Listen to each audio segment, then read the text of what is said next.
목련화가 너무 우리 아파트에 너무너무 밝게 확 피어서 사진을 찍었습니다.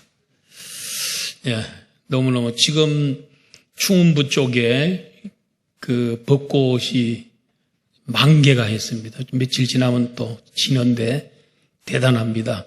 여러분들 꼭 한 번씩 가보시기를 바랍니다. 저도 아직 못 갔습니다만은 너무 아까운 것 같습니다. 자, 열매를 많이 맺는 성도라는 제목으로 말씀을 드립니다. 얼마 있으면 이제 포도를 먹는 계절이 찾아옵니다. 저는 개인적으로 포도를 너무너무 좋아하는데 포도를 먹으면 기쁩니다. 포도는 사람을 기쁘게 합니다. 이스라엘 나라에서는 포도 그러면 기쁨을 주는 과일 이렇게 알려져 있습니다. 구약시대부터. 자, 포도는 심을 때 분명한 목적이 있죠. 포도를 가지고 목재감으로 집을 지을 때나 가구를 만들 때 쓰기 위해서 심는 것은 아닙니다. 그리고 도로가에나 길가에 가로수로 쓰려고 심지도 않습니다. 그 산에 그 산림 녹화 그런 걸 하기 위해서 포도를 심는 것도 아닙니다. 포도는 보고 즐기려고 아름다움을 즐기려고 하는 관상수도 아닙니다.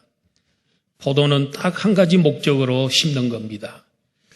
오로지 포도 열매 그거를 위해서 심는 것입니다.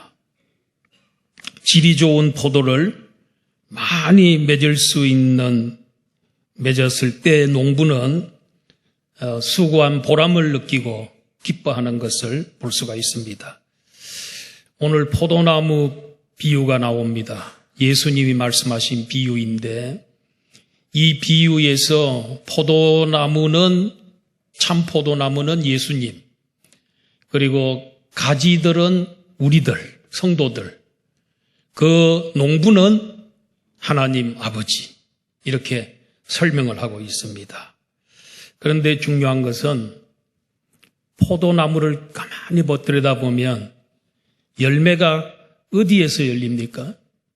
그 가지 끝에 아주 가느다랗고 그냥 찢어질 것 같은 그런 가지에서 연약한 가지에서 포도 열매가 맺어진다는 것입니다. 줄기에서 나오는 건 아닙니다.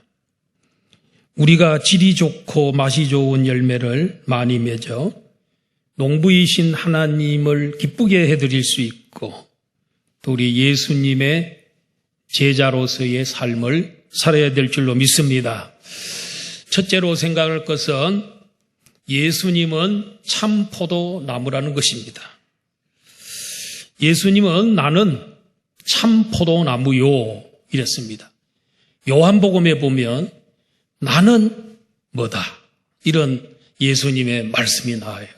나는 길이요 진리요 생명이다. 나는 부활이다. 나는 양의 문이다.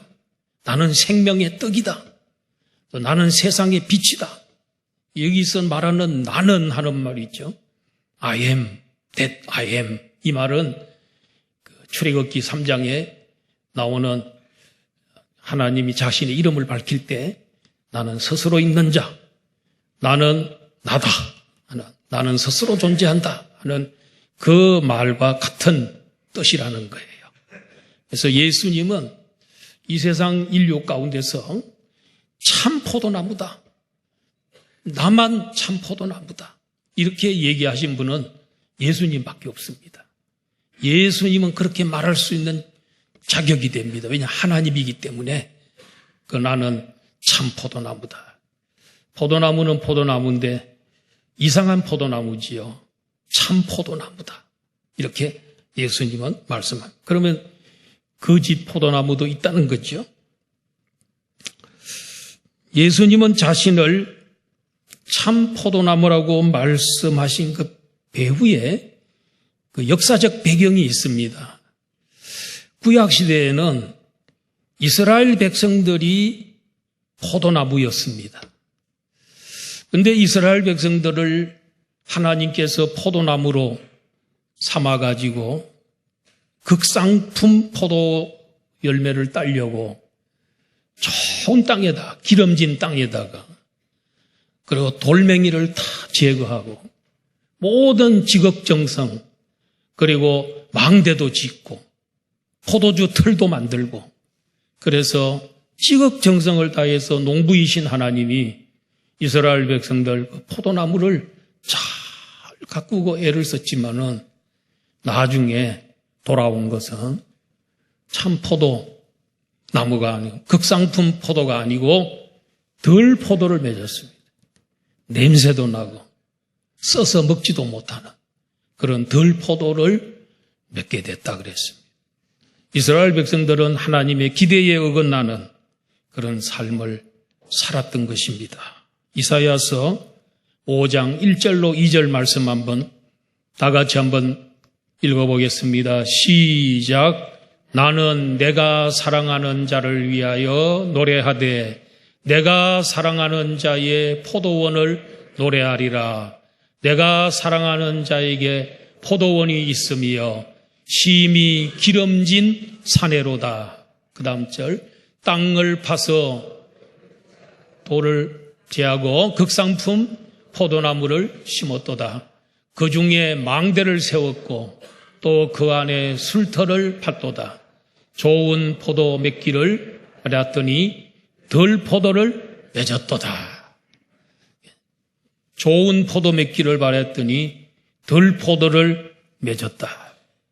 이 하나님께서 이스라엘 백성들을 향한 서운한 마음과 하나님의 탄식입니다. 하나님은 이스라엘 백성에게 정의를 바랬지만은 포악이고 공의를 바랬더니 도리어 억울함을 호소하는 부르짖음만이 들렸다는 것입니다. 불순종과 불신앙의 삶이었습니다. 하나님은 이스라엘 백성들을 끊임없이 징계하고 채찍질하셨으나 그들은 그들의 죄를 회개하지 않았습니다. 죄의 길에서 돌이키지 않았습니다. 그러다가 하나님께서 선지자들을 그 백성들에게 많이 보냈지만은 선지자들을 돌로 치고 선지자들을 그들은 죽였습니다. 마지막으로 하나님은 아들을 보냈습니다. 그런데 그 아들을 성 밖으로 끌고 나가서 십자가에 못 박아 죽였습니다. 이게 구약의 이스라엘 백성들입니다. 그래서 하나님께서는 예수님을 그 포도원에 예수님 참 포도나무 되시는 예수님을 거기에 심게 되었습니다. 예수님은 항상 하나님께서 기뻐하시는 일만 하여 영광을 돌렸습니다. 예수님만이 그 유일한 참 포도나무입니다. 하나님은 예수님을 통해서 새 이스라엘을 세우기를 원했고 교회를 세우기를 원했고 하나님의 나라를 세우기를 원하셨던, 그래서 예수님 참 포도나무로 예수님을 세우신 것입니다. 예수님은 내가 참 포도나무다 얘기했을 때는 구약 시대에 실패한 포도나무, 그걸 염두에 두면서 나는 구약 시대의 이스라엘 백성들처럼 그런 실패한 그런 포도나무, 들포도 그 나무가 아니고 나는 참 포도나무다, 이렇게 예수님이 선포하신 것입니다. 두 번째로는 우리는 가지들이라는 것입니다. 가지는 그 자체만으로는 약하고 또 아무 쓸모도 없습니다. 아무 생명도 산출해낼 수가 없습니다. 가지는 나무로부터 생명을 공급받아야만이 합니다. 포도 열매는 줄기가 아닌 가지에서 맺혀지게 되는 것입니다. 가지로서 우리는 주님의 생명을 공급받는 특권이 있는 반면에 그분께 붙어 있어야 할 책임도 있는 것입니다. 우리는 참 포도나무에 붙어 있는 가지가 되어 그분으로부터 수분과 양분을 공급받는 특권을 우리는 이미 누리고 있습니다. 이것은 전적으로 농부이신 하나님의 은혜로 된 겁니다. 예수 그리스도를 믿을 때 우리는 예수 그리스도와 하나로 연합이 되고 그 포도나무 줄기에 붙어 있는 이런 축복을, 특권을 누리게 되는 것입니다. 주님이 내 안에, 내가 주님 안에 살게 되었습니다. 이 얼마나 놀라운 특권입니까? 우리에게 이런 특권도 있지만은 또 우리는 의무도 있다는 겁니다. 그 의무가 뭡니까? 줄기에 붙어 있는 것, 주님을 떠나지 않는 것, 그것은 내가 노력해야 될 책임이라는 것입니다. 그래서 본문에 보면 거한다 하는 말이 11번 나옵니다. 우리 주님이 내 안에 거하고 너희가 내 안에 거하면, 우리가 주님 안에 거하려고 이미 하나님께서 거하게 했지만은 그래도 그곳에 거하려고 하는 그런 노력이나 이런 것들이 우리에게 필요하다는 거예요. 그리스도와 계속적인 교제를 가짐으로써 그분의 생명이 우리 안에, 그리고 우리를 통해서 열매 맺도록 역사해야 된다는 겁니다.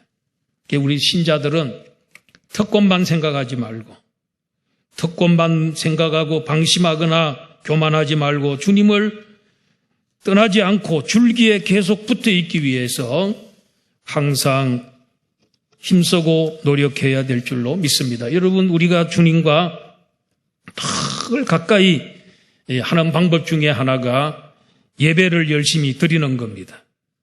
예배 시간에 우리는 주님과 연합되어 있음을 확인하게 되고 교제가 깊어집니다. 예배를 통해 주님으로부터 생명을 공급받음으로 참 포도를 많이 맺게 됩니다. 참 포도나무이신 주님을 떠나서는 우리는 참 포도를 절대로 맺을 수 없습니다. 7절의 말씀대로 주님의 말씀을 우리 안에 거하게 하라고 하셨습니다. 주야로 성경을 애독하고 그 말씀대로 순종하여 살면 참 포도 열매를 맺습니다. 이제 내일 모레가 되면 정교인 성경 통독 대행진 제9차가 마감이 됩니다. 이번에 남평양 노회에서 고시를 받습니다. 노회 고시가 있습니다. 그런데 장로님 되실 분들 6명이 고시를 치렀는데 고시가 끝난 다음에 면접을 했습니다. 제가 3명을 면접을 했습니다. 제가 이번에 고시부장이었는데 그걸 물어봤습니다. 제가 그 새벽 기도는 하는가? 그것도 묻고, 또 한 가지는 성경을 지금까지 몇 독 하셨습니까? 이렇게 물었습니다. 그때 한 분은 한 3독 했다 그러고, 한 분은 한 7독 정도 했다 그러고, 또 한 분은 솔직히 말씀드리는데 1독밖에 못 했습니다. 그래서 아니 장로님 되면 교회 지도자인데 또 남을 교인들을 또 가르쳐야 되고 그런 지도자 있는데 선생님이 교과서도 안 읽어보고 학생들 어떻게 가르칩니까? 그래서 열심히 앞으로 읽으시길 바랍니다. 그래서 1독밖에 못했다 그러길래 우리 교인들은 구독을 했습니다 하고 말하려고 하다가 제가 안 했습니다. 그래도 우리 교인들은 성경 통독 같이 이렇게 하는데 구독제 지금 하고 이제 10독 들어갑니다. 근데 참 감사한 것은 다른 교회들은 시작은 이렇게 쭉 했다가 한 2, 3독 하다가 우수수 그냥 추풍낙엽처럼 다 떨어지는데 우리 교인들은 그래도 끝까지 지금 한 120명이 지금 같이 가고 있거든요. 대단한 그 일이라고 생각이 되었습니다. 그래서 이 가랑비에 옷 젖는다고 성경을 너무 빨리빨리 촤촤촤 읽다 보니까 이게 미처 생각도 못하고 막 따라가고 어떤 데 읽다 보면은 저 뒤에 가 있어요. 그럴 때도 있고 그렇지만은 그래도 가랑비가 조금씩 내리지만은 이것도 많이 맞으면 옷이 쩍 젖는 것처럼 성경 읽을 때 은혜를 이렇게 이제 조금씩 받는 것처럼 보이지만은 회개할 때도 있고 또 성경 읽으면서 새로운 것을 깨닫고 성경에 이런 내용도 있나? 이런 좋은 말씀도 성경에 있나? 깜짝깜짝 놀랄 때가 많습니다. 저도 그렇습니다, 여러분. 그래서 너무 좋고요. 이제 십독제는요. 이제 이 십독이니까 10번째니까 우리 전교인들이 말이에요. 전교인들이 한번 해봅시다. 그래서 5월 1일부터 하는데 이제 워밍업 좀 해놓고 5월 1일부터 시작해서 하면은 정말 너무 많은 것을 깨닫게 됩니다. 그래서 하루에 한 3, 40분 동안 이렇게 매일 읽으면요. 하나님의 음성으로 들어야죠. 성경 읽는 그게 하나님 말씀이기 때문에 하나님이 내게 지금 말하고 있구나. 하나님의 러브레터다. 사랑의 편지다. 이렇게 생각하고 성경을 읽으면 참 은혜가 되고 너무너무 좋습니다. 성경을 자꾸 읽어야 주님과 가까워지고 예배를 드리고 예배 시간에 우리 하나님과 가까워지는 귀한 시간이고 하나님의 음성을 듣는 시간이고 또 하나님께 내가 기도하는 시간이고 그리고 우리 하나님 얼굴을 배우는 영적으로 우리 하나님을 만나는 시간이잖아요. 그러니 우리 하나님과 가까워질 수밖에 없지. 주와 주님과 가까워질 수밖에 없지요. 또 기도해야 됩니다. 기도하면은 주님을 닮습니다. 기도하면 성령의 인도받고 기도하지 아니하면 이성의 인도를 받습니다. 내 생각대로 내 마음대로 내 경험 이런 걸 의지해서 살아가고 세상 풍조와 세상의 유행을 따라서 가기 쉽습니다. 기도하면 성령의 인도를 따라 살아갈 수가 있지요. 이렇게 우리는 주님 안에서 주님과 늘 가까이 하려고 애를 쓰는 이것이 바로 또 우리의 의무라는 거예요. 특권이기도 하지만은 가지가 특권이기도 하지만은 의무도 있다는 거예요. 우리가 해야 될 일이 있다는 겁니다. 포도 열매는 연약한 가지에서 맺힙니다. 나무에서 수분과 양분을 공급받기 위하여 바짝 붙어 있어야 됩니다. 가지인 우리는 참 포도나무에 붙어 있게 된 놀라운 특권도 있지만 계속 붙어서 수분과 약물을 받아들이는 노력도 필요합니다. 책임을 잘 수행하는 가지일수록 많은 열매를 맺게 되는 줄로 믿습니다. 우리는 가지입니다. 가지에 열매가 있습니다. 세 번째로 하나님은 농부이십니다. 1절에 보니까 내 아버지는 농부이시라 그랬습니다. 농부는 포도나무를 돌보느라고 쉴 틈이 없습니다. 농부이신 하나님은 참 포도나무를 심은 날부터 풍성한 열매를 거두는 그 시간까지 수고를 아끼지 않습니다. 어떤 때는 농부가 하는 일 중에 하나가 가지치기 하는 거죠. 전지하는 일을 할 때가 많습니다. 왜 농부들이 포도나무의 가지를 왜 칩니까? 첫 번째 이유는 죽은 가지나 병든 가지나 벌레 먹은 가지가 있을 때 잘라내 줘야 합니다. 두 번째로는 포도나무의 생산력이 약화되어서 수확의 질이 떨어질만 하면 살아있는 가지도 과감하게 잘라냅니다. 농부는 우수한 품질을 유지하기 위하여 싱싱한 가지들도 잘라낼 때가 있다는 것입니다. 가지치기를 하려면 가지 잘 쳐야 됩니다. 과수원 하는 사람 얘기 들어보면 가지치기 하기 위해서 한 3년 정도는 실습도 해야 되고 훈련도 받아야 된다. 공부를 해야 된다. 그래서 이 가지치기를 할 때에 어느 가지를 잘라야 되느냐. 잘 보고 어느 가지를 잘라야 되냐. 그래서 다른 가지, 좋은 열매를 맺기 위해서는 잘라 없애야 될 것은 잘란다는 거예요. 그리고 자를 때 또 어느 정도로 잘라야 되느냐. 그것도 중요하고. 그리고 자를 때 이렇게 자르느냐, 그렇다면 비스듬하게 잘라야 되느냐. 뭐 이런 것도 있대요. 이런 것들을 잘 배우면 돼요. 우리 하나님 아버지는 농부이신데 우리들의 삶 속에 없어야 될 것. 병충해로 인해서 썩어 들어간다든가 또 말라 들어간다든가 혹은 또 죽은 가지가 있다든가 하면 그런 부분들을 다 알아서 잘라내줘야 남아있는 가지들이 좋은 열매를 많이 맺을 수가 있다는 것이지요. 우리에게 있는 죽은 가지와 병든 가지 그리고 병균으로 오염된 가지를 하나님은 과감하게 잘라내 주십니다. 더 좋은 열매를 위해서 싱싱하게 보이는 것도 아까워 보이는 것도 잘라낸다는 것이죠. 후에 우리에게 고통과 실패를 주는 부분을 미리 제거하기도 합니다.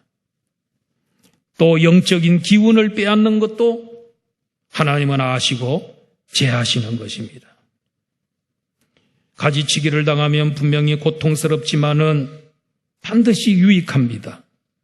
우리는 가지치기를 당하는 것을 기뻐하지 않을지 모르지만 그것은 우리에게 꼭 필요한 일인 것입니다. 가지치기를 하지 않고 그대로 두면 포도 송이가 많이는 열릴지 모르지만은 품질적으로 볼 때 무척 떨어진다는 겁니다. 하나님은 우리를 말씀으로 깨끗하게 하십니다. 하나님의 말씀은 좌우의 날선 칼과 같습니다. 그래서 우리의 영과 혼과 관절과 골수와 마음의 생각과 뜻을 찔러 쪼개는 것입니다. 우리 설교 시간에도 우리 하나님의 말씀이 우리를 수술할 때가 있어요. 우리의 그 병든 부분을 잘라낼 때가 있어요. 그 말씀이 무서운 말씀이 될 수도 있어요. 그 말씀으로 인해서 내가 찔림을 받을 수 있어요. 그렇지만은 그걸 잘라내야만, 그래야만이 우리가 살아날 수 있습니다. 말씀을 들을 때 듣기 싫고 두렵고 고통스러워도 받아들여야 깨끗하게 가지가 쳐지는 것입니다. 그래야 참 포도를 많이 맺어서 농부이신 하나님께 영광을 돌리게 되고 기쁘게 할 수 있습니다.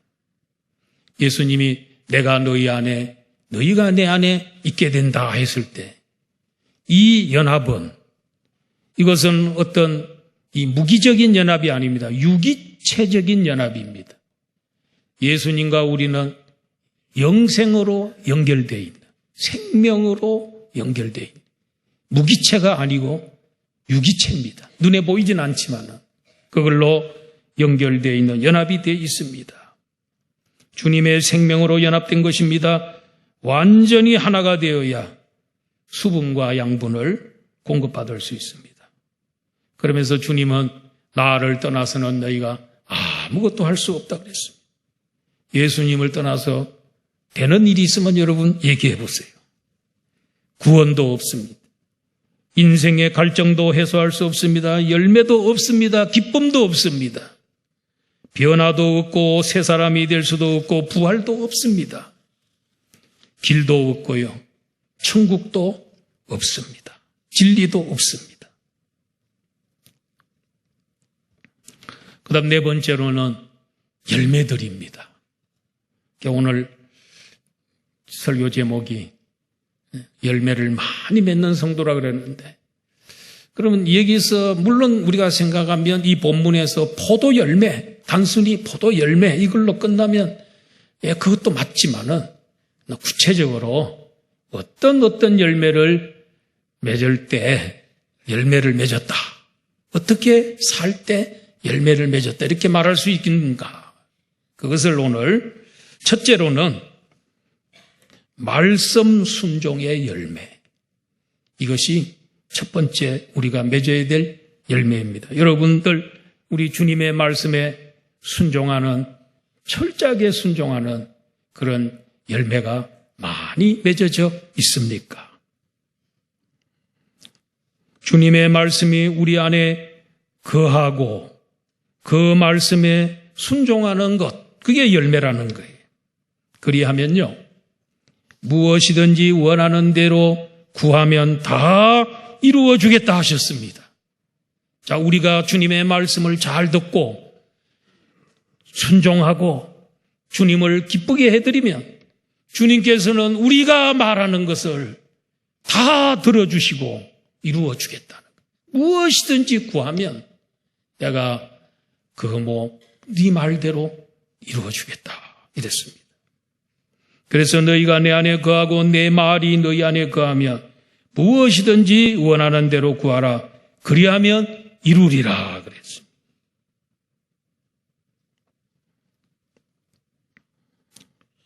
주 안에 산다는 것 말은 주님의 말씀에 전적으로 순종한다는 뜻입니다.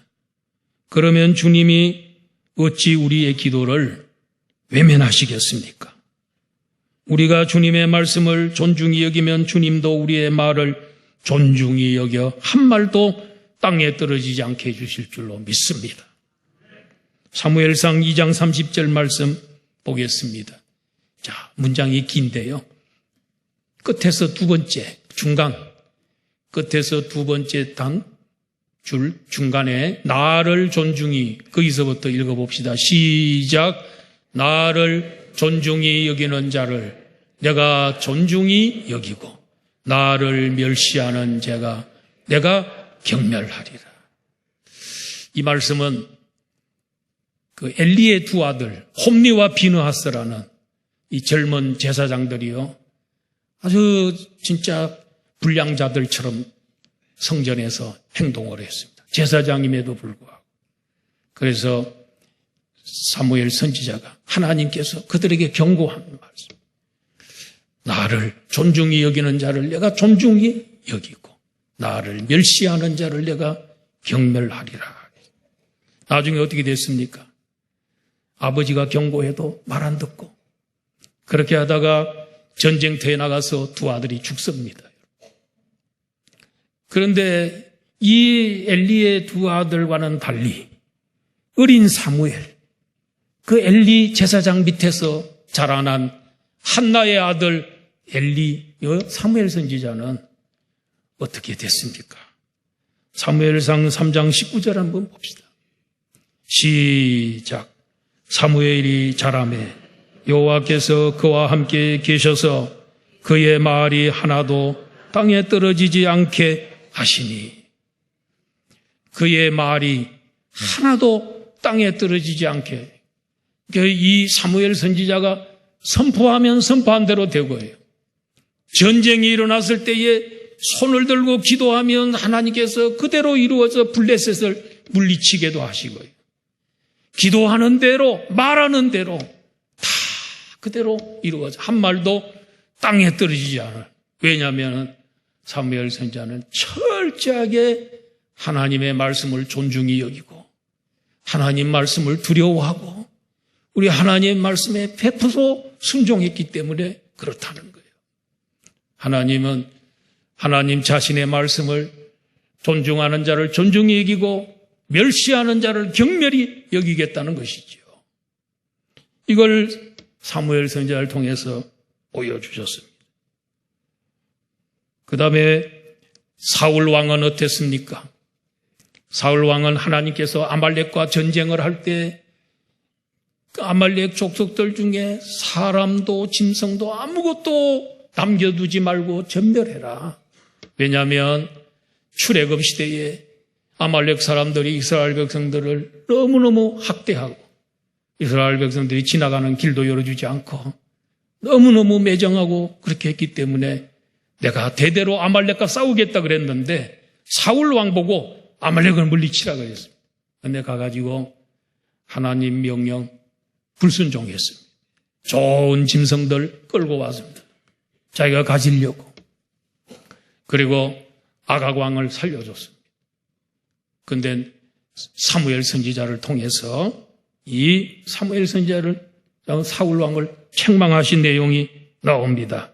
여러분 사무엘상 15장 26절 다 같이 한번 읽어봅니다. 시작.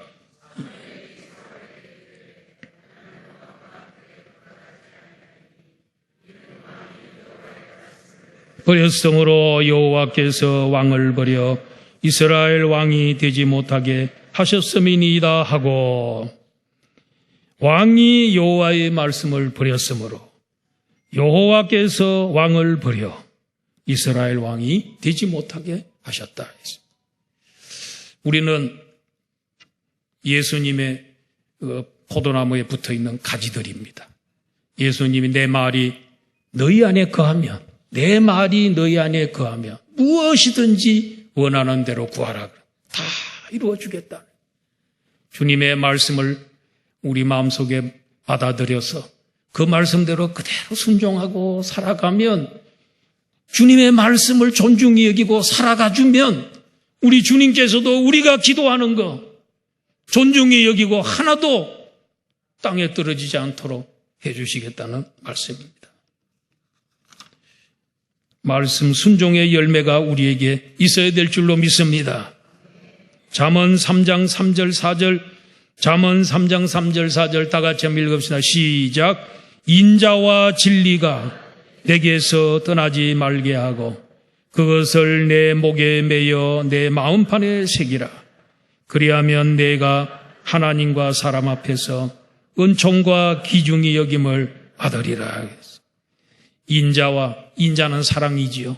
사랑과 진리가 내게서 떠나지 말게 하고 내 목에 매어서 마음판에 새기라. 그리하면 하나님과 사람 앞에서 은총과 기중이 여김을 받게 될 것이다. 우리 하나님의 진리의 말씀을 귀하게 여기면 사람 앞에서도 하나님 앞에서도 은총을 받고 기중이 여김을 받게 될 줄로 믿습니다. 이런 말씀 순종의 열매가 오늘 여러분들에게 충만하기를 축원합니다. 두 번째로는 예수님 제자 되는 열매가 우리에게 맺어져야 합니다. 8절 말씀해 보니까요, 열매를 많이 맺으는 너희는 내 제자가 되리라. 그래서 여러분, 이 세상에서 최고 좋은 열매는 예수님입니다. 예수님 같은 좋은 열매는 이 세상 전지 없습니다.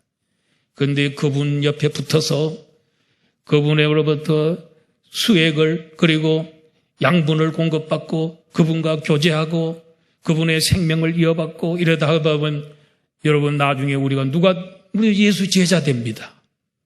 예수님 제자라는 말은 예수님의 인격과 삶과 사역을 본받는 사람입니다. 여러분 예수님과 같은 인격을 가지고 있습니까? 인성이 좋아야 돼요. 사람이 인격이 좋아야 돼요. 그리고 예수님의 삶을 본받아요. 그리고 예수님의 사역을 본받아서 할 수 있으면 제일 좋아요. 이게 잘 되면 이게 바로 열매라는 거예요. 열매. 예수님 제자 되는 거. 여러분 예수님 인격을 얼마 정도 닮았습니까? 예수님의 삶을 얼마나 반영하고 있습니까? 그리고 예수님 사역을 얼마나 귀히 여기고 그 사역에 동참하고 있습니까? 예수님의 제자의 삶을 사는 거. 그게 열매라는 거예요. 아까 첫 번째 열매는 말씀에 순종하는 그것입니다. 두 번째로는 제자가 되는 겁니다.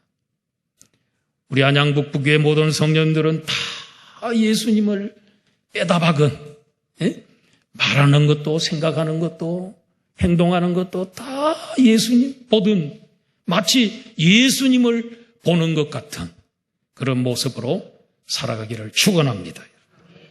그리고 셋째 열매는 사랑의 열매입니다, 여러분. 9절에 보니까 아버지께서 나를 사랑하신 것 같이 나도 너희를 사랑하였으니 나의 사랑 안에 거하라. 예수님의 하나님의 사랑이 예수님에게 내려오고 예수님의 사랑이 가지인 우리들에게 전달된 나의 사랑 안에 거하라. 예수님처럼 아가페할 수 있는 그런 삶을 살아라. 이게 세 번째 우리가 맺어야 될 열매라는 것입니다. 예수님의 아가페 사랑을 받아 그 속에서 살면 예수님의 열매, 하나님 원하는 열매가 맺어진 것입니다. 그리고 마지막 네 번째로는 기쁨의 열매를 맺으라는 것입니다. 여기 11절에 보면 내가 이것을 너희에게 이름은 내 기쁨이 너희 안에 있어 너희 기쁨을 충만하게 하려 함이라 그랬습니다. 자, 오늘 여러분들에게도 예수님이 뭐라 그럽니까? 내 기쁨이. 예수님은 기쁨을 우리들에게, 가진 우리들에게 늘 공급해 주고 있습니다. 늘 충만히 주고 있습니다. 그러므로 우리는 기뻐할 수밖에 없습니다. 기쁘십니까? 네, 지금 여러분이 기뻐하고 있는 것 같습니다. 이제부터 기쁨이 또 충만해지고 있는 줄로 믿습니다. 예, 예수님의 기쁨이 우리에게 흘러들어오고 있다는 거죠. 그래서 이스라엘 백성들은 포도 그러면 기쁨, 포도는 기쁨을 상징하는 그 과일이라는 거예요. 오늘 이 포도 설교 했는데 여러분들에게도 이런 주님의 기쁨이 여러분들에게 충만하기를 축원합니다. 그래서 오늘 이 총정리를 한번 해봅시다. 오늘 우리 무슨 설교했습니까? 그래서 이제 우리가 설교를 들을 때 굉장히 복잡해요. 그렇지만 또 이렇게 마지막 총정리를 한번 딱 하고 나면은 오늘 무슨 설교했나, 열매를 많이 맺는 성도가 되자는 설교였어요. 예수님은 참 포도나무. 이 말은 예수님만 할 수 있는 거예요. 이 세상 누구도 할 수 없어. 하나님이신 예수님만이 할 수 있는 나는 참 포도나무다. 이렇게 말할 수 있는 겁니다. 그 다음에 우리는 붙어있는 가지인 줄로 믿습니다. 예, 하나님의 은혜로 붙어 있습니다. 예수님 내 안에, 내가 예수님 안에 살고 있습니다. 그리고 하나님은 우리의 농부이십니다. 우리가 좋은 열매 맺기를 늘 주님께서는 전지도 해주시고 잘라내 주시고 그리고 좋은 열매 맺기, 극상품 열매를 맺기를 늘 위해서 힘써 주시고 돌봐 주시는 분이 하나님이시다. 그리고 열매는 네 가지 열매. 말씀 순종의 열매, 예수님 제자 되는 것, 사랑의 열매, 기쁨의 열매. 이런 열매가 오늘 여러분들에게도 충만하시기를 주의 이름으로 축원합니다.